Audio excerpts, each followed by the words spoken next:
안녕하세요. 배당으로 먹고 사는 백수 삼촌입니다. 제가 퇴사하고 배당으로 먹고 산 지가 벌써 1년이 지났더라고요. 진짜 뭐 특별히 한 것도 없는데 벌써 1년이라니 시간이 정말 빠르긴 합니다. 저도 한 2년 전만 해도 배당주로 은퇴를 계획하고 준비하면서 와, 배당으로 먹고 사는 사람들은 정말 얼마나 행복할까? 세상이 온통 아름답게 보이겠지? 등등. 정말 부럽다는 생각을 했었습니다. 현재는 제가 당시에 부럽게 생각했던 바로 그 배당주로 은퇴한 사람이 되었기 때문에 은퇴를 준비하시는 분들에게 저의 퇴사 후 요즘 사는 이야기를 조금 들어볼까 합니다. 물론 저는 돈이 정말 많아서 은퇴한 게 아니고 근근히 먹고 살 정도의 배당금만 세팅해 둔 상태라서 누군가가 부러워할 정도는 아닙니다. 오늘 영상 순서는 먼저 퇴사하고 지난 1년간 일상생활에서 달라진 점들을 생각해보고, 두 번째로는 제가 은퇴를 준비하면서 세운 계획들, 월소득, 월소비, 건보료, 국민연금 등이 실제 은퇴 후 계획대로 예상대로 진행되고 있는지 한번 점검해 보려고 합니다. 본격적인 시작에 앞서 감사 인사부터 전하려고 합니다. 채널을 시작한 이유 중에 하나가 배당주로 은퇴하려는 사람들에게 내 경험과 지식이 도움이 되지 않을까 라는 생각이었습니다. 생각보다 너무 많은 분들이 좋아해 주셔서 요즘 너무 재미있게 영상 만들고 있습니다. 영상 시청해주시는 모든 분들께 감사드립니다. 유튜브에서 저도 이제 멤버십을 할 수 있다고 해서 배당주로 은퇴를 준비하고 계신 분들이나 당장의 현금 흐름이 필요하신 분들에게 조금 더 가까이에서 조금 더 직접적인 도움을 드릴 수 있도록 멤버십을 준비했습니다. 특히 은퇴 신입생 등급은 회원 전용 동영상을 통해 저의 투자 내역도 전부 공개할 예정입니다. 멤버십 가입에 관심이 있으신 분들은 고정 댓글 참고해주세요. 자, 그럼 본격적으로 오늘 영상 시작해보겠습니다. 먼저 은퇴하고 뭐가 달라졌는지 한번 돌아보겠습니다. 첫 번째로 알람을 안 맞춘다는 것입니다.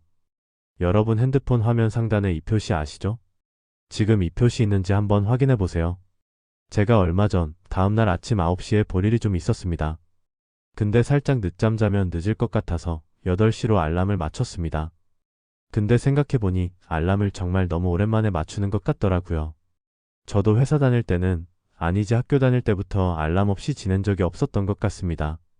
근데 요즘 이걸 맞출 일이 없더라고요. 그렇다고 평소에 늦잠 자고 그러지도 못합니다.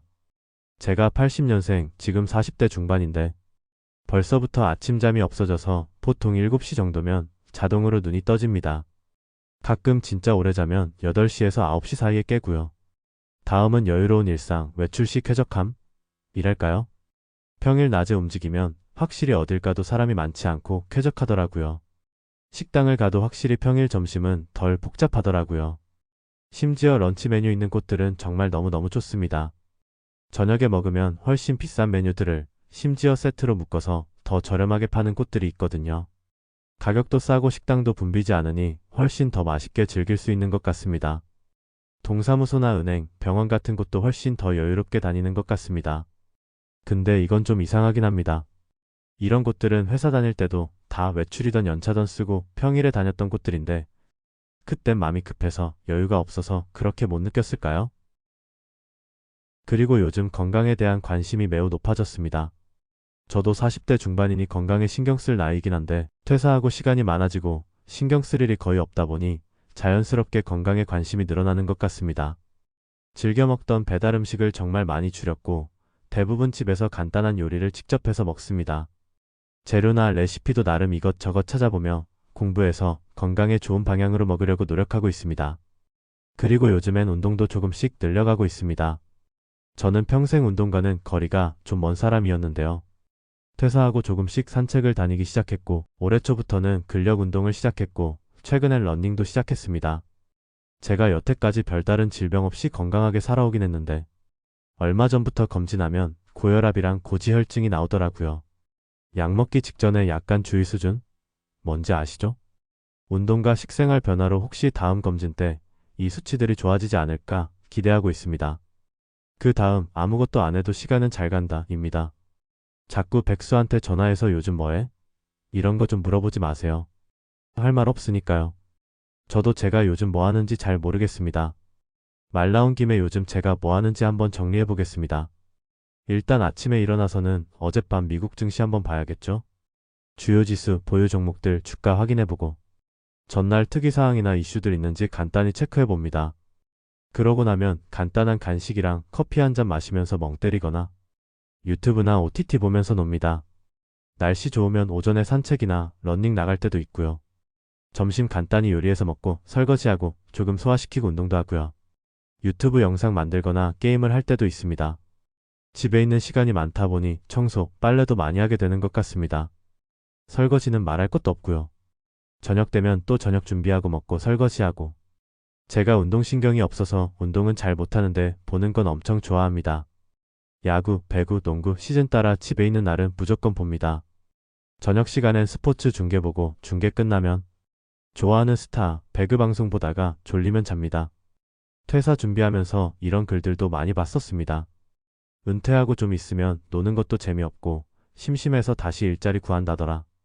전 아직 은퇴한 지 1년밖에 안 돼서 그런지 다시 일을 할 생각이 전혀 없습니다. 다음은 일상에서 느끼는 소소한 행복인데요. 은퇴했다고 해서 1년 365일 하루 1시간도 빼놓지 않고 행복할까요? 행복이라는 감정은 순간적인 감정인 것 같습니다. 행복의 반대말은 불행이겠지만 세상에 행복과 불행만 존재하는 게 아니고 우리 일상에서는 행복도 아닌 불행도 아닌 시간이 훨씬 많은 것 같습니다. 은퇴하고 행복하냐고 물어본다면 행복하다고 답하겠지만 항상 행복한 게 아니고 예전보다 행복을 느끼는 순간이 더 많아졌다라는 게 저의 생각입니다. 그냥 일상에서 소소한 행복감을 느낄 때가 많습니다. 앞에서도 말한 평일낮 맛집에서 여유롭게 음식을 즐길 때, 일요일 밤 10시 내일 출근 안 해도 된다는 생각이 들 때, 일요일 밤 되면 이거 아직도 가끔 생각납니다.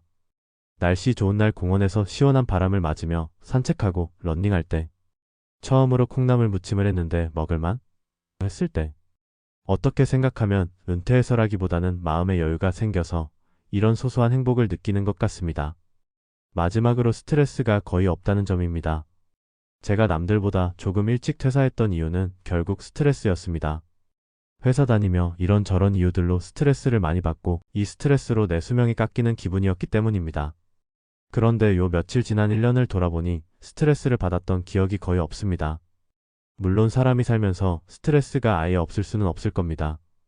퇴사 후에도 작은 스트레스들은 어느 정도 있었을 거예요. 하지만 예전같이 크고 장기간 유지되는 스트레스는 전혀 없었던 것 같습니다. 이렇게 퇴사하고 1년 정도 지내보면서 느낀 저의 지극히 개인적인 경험을 한번 말씀드려봤습니다. 그래서 결론적으로 현재 생활에 만족하느냐, 은퇴한 거 후회 없냐? 이런 것도 궁금하실 것 같은데 저는 개인적으로 너무 만족합니다. 물론 미래에 대한 막연한 불안감도 없지는 않습니다. 어찌됐건 미국에 대한 투자로 현금 흐름을 만들고 있고 또 배당률이 제법 높은 종목들에 투자를 하고 있기 때문에 배당금이 삭감되거나 투자한 종목이 상폐되거나 최악의 경우 미국이 망한다거나 저의 현금 흐름이 지금보다 줄어들 가능성도 얼마든지 있기 때문입니다. 근데 이건 저보다 더 많은 은퇴 자금을 가지고 은퇴하신 분들도 비슷한 생각이실 거라 생각합니다. 물론 은퇴 자금이 클수록 조금 더 안전한 투자로 조금 더 안정적인 현금 흐름을 만들 수는 있겠지만 어차피 투자의 100%는 없거든요. 저보다 미래에 대한 막연한 두려움이 적을 수는 있겠으나 없을 수는 없을 거라고 생각합니다. 그런데 이렇게 생각의 흐름이 연결되다 보니 그럼 직장 다니면 미래에 대한 막연한 두려움이 없나요? 정년이 보장된 직장들도 있다고 하던데 그런 회사는 저는 안 다녀봐서 모르겠고 대부분 회사는 제 나이 정도 되면 내가 언제까지 이 회사에 다니려나 걱정하지 않나요? 네. 결론은 현재 저는 너무 행복하고 미래에 대한 약간의 두려움은 있지만 그건 대부분의 사람들이 느끼는 수준의 두려움으로 현재 행복한 일상에 영향을 주는 수준은 아니다. 이렇게 정리하겠습니다. 그럼 다음으로 저의 은퇴 전 계획들이 어느 정도 계획대로 진행되고 있는지 한번 점검해 보겠습니다. 먼저 월소득 및 소비 금액부터 확인해 보겠습니다. 저의 계획은 한 달에 세전 200만원 배당금을 받아서 세금, 건보료 떼고 약 150만원으로 한 달 생활을 하겠다는 것이었습니다. 현재 올해 예상 배당금은 약 2,330만원 정도로 월 평균 200만원에는 약간 모자라지만 얼추 비슷하게 예상되고 있습니다. 최근 환율 하락의 영향이 제법 크게 작용하고 있습니다. 월 소비도 달마다 조금 들쭉날쭉하긴 하지만 평균으로 보면 약 152만원으로 어느 정도 계획대로 진행되고 있습니다. 퇴사 전에 1년 이상 가계부를 써보면서 잡은 소비 계획이라서 어느 정도 비슷하게 나오는 것 같습니다. 다음은 건보료입니다. 건보료도 계획 대비 변수는 없었습니다. 퇴사 후 현재까지는 최소 금액인 22,000원 정도를 납부하고 있습니다. 이미 계속 가입도 검토했었는데 저 같은 경우는 퇴사 후 회사 다닐 때보다 더 적은 건보료가 예상돼서 이미 계속 가입은 하지 않았습니다. 퇴사 전 미리 퇴사 후 건보료 예상해 보시고 퇴사 후 건보료가 증가될 것으로 예상되시는 분들은 이미 계속 가입하시면 회사 다닐 때 수준의 건보료로 3년 동안 내실 수 있으니 미리미리 검토해 보시기 바랍니다. 그리고 올해 11월부터는 약 15만원 정도 건보료가 나갈 것 같습니다. 저의 24년 금융소득이 약 2,260만원으로 8% 계산하면 이 정도 건보료가 예상됩니다. 다음은 국민연금인데요. 저는 배당, 이자, 소득 외에 다른 소득이 없기 때문에 국민연금은 납부회에 신청해서 현재는 납부를 하지 않고 있습니다. 당연히 다른 소득이 생기면 다시 국민연금을 내야 하고요. 단, 엄청 작은 소득은 안 내도 된다고 하는데 이건 해당되시는 분은 자세한 사항은 공단에 문의해 보셔야 할 것 같습니다. 납부예외는 3년마다 연장해야 한다고 하네요. 3년마다 다른 소득 있는지 다시 한번 체크하는 건가 싶습니다. 때 되면 공단에서 다시 연락 줄 거라고 하더라고요. 다음은 종합소득세입니다. 금융소득 2천만원 넘으면 종합소득세 신고 대상이죠. 근데 신고 대상이라고 다 세금을 내는 것은 아닙니다.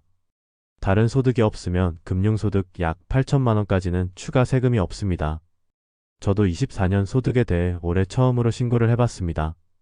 건보료, 국민연금 이런 것보다 종합소득세가 가늠이 잘 안 돼서 약간 걱정스러웠던 항목이었는데 해보니 또 그렇게 걱정할 건 아니었더라고요. 어찌어찌 잘 해결했습니다. 올해는 24년도 근로소득 포함 신고라서 약 13만원 정도 납부해야 하고요. 내년부터는 다른 소득이 없으면 아마 0원이 될 것 같습니다. 얼마 전 이렇게 납부도 완료하였습니다. 건보료, 국민연금, 종합소득세 관련 궁금하신 분들은 재생 목록 배당주 투자 시 고려할 사항에 관련 영상들 많이 있으니 참고해보세요. 오늘은 이렇게 퇴사하고 지난 1년을 한번 돌아보는 시간을 가졌습니다.